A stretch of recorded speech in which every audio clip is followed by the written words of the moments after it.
মাদ্রাসা থেকে এখন মন্ত্রী তৈরি হয়, এমপি তৈরি হয়, মাদ্রাসা থেকে এখন চেয়ারম্যান মেম্বার তৈরি হয়, মেয়র তৈরি হয়। এই ইতিহাস ভারতবর্ষে 1757 সাল পর্যন্ত বলবৎ ছিল আমার ভাইয়েরা। এই ভারতবর্ষ মুসলমানরা শাসন করেছে 800 বছর। কালেমা লা ইলাহা ইল্লাল্লাহ মুহাম্মাদুর রাসূলুল্লাহ, এই কালেমার পতাকা পতপত করে উড়েছে এই ভারতবর্ষে। এই বুররে সগীর, এই ভারত, পাকিস্তান, বাংলাদেশ সব মিলায় ছিল আমাদের ভারত উপমহাদেশ। এই মসজিদে ছিল মুসলমানেরা। সুবহানাল্লাহ। সেই দিন মানুষ যদি বলতো আমার মেয়ে মাদ্রাসায় পড়ে, আমার ছেলে মাদ্রাসায় পড়ে, গৌরবের সাথে প্রকাশ করত। কিন্তু অত্যন্ত পরিতাপের বিষয়, আজকে আমরা আমার ছেলে আমার মেয়ে ইউনিভার্সিটিতে ভর্তি হলে আমরা গৌরবের সাথে প্রকাশ করি, কিন্তু মাদ্রাসায় পড়লে আমরা সেই আনন্দিত উৎফুল্লিত হই না, সেটাকে আনন্দের বিষয় মনেও করি। সুতরাং ভাইয়েরা, আমি আর দীর্ঘ আলোচনা করব না।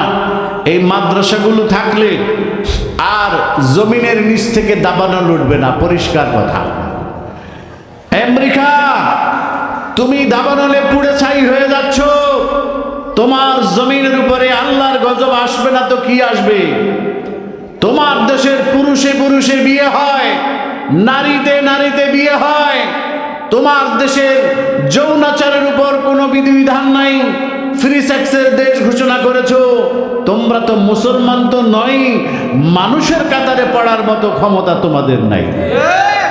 যেই জমিনের উপর দিদার সে আল্লাহর নাফরমানি জিনা হয়, যেই জমিনের মানুষ দিদার সে নির্বিবাদে ব্যবসার সুদকে এক মনে করে সুদ খায়, সেই যেই জমিনের মানুষ মানুষের উপর নির্বিচারে অত্যাচার করে, যেই জমিনে আজান হয় না, যেই জমিনে কোরআন তেলাওয়াত হয় না, ওই জমিনের নিচে আল্লাহ পাক জাহান্নামকে জমা করে দেয়। এই যেই আগুন এখন জ্বলছে আমেরিকাতে, এটা কি দাবানল বলা হচ্ছে? এই দাবানল আসছে কোত্থেকে? জাহান্নাম থেকে। কোত্থেকে? জোরে বলুন, জাহান্নাম। এখন আপনি বলবেন হুজুর আমগো